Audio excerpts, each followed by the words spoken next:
U.S. politics is corrupted by money. Today's candidates have to raise huge amounts of money in order to buy enough media advertising to influence voters. 90% of U.S. elections are won by the campaign that spends the most money.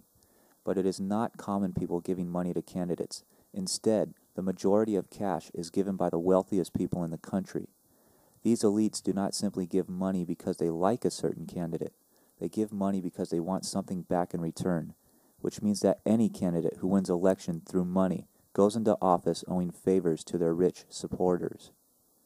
Those favors are almost always paid in the form of policies that enrich their campaign donors. This is how presidents and congressmen are corrupted before they enter office. Today's leaders are so desperate for money that they take cash from even oil companies and later refuse to pass tough laws on drilling to even watch for safety problems, which leads directly to things like BP's 2010 oil eruption in the Gulf of Mexico. Even worse, BP's most vocal supporter in Congress, Joe Barton, accused the U.S. government of trying to shake down BP when the government asked the oil company to pay damages for its disaster. Removing money from our campaigns must be the centerpiece of any attempt at ending corruption. The best way to do that is to demand that all campaigns be funded by the government and by nobody else.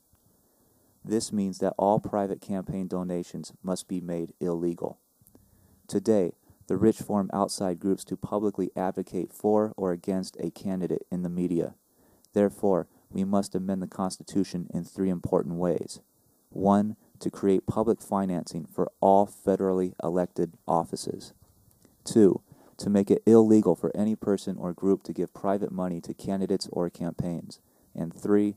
To make it illegal for any private entity to create and or broadcast political advertising using any publicly owned utility, which would include television, radio, billboards on public land, or posters on any government vehicle such as buses.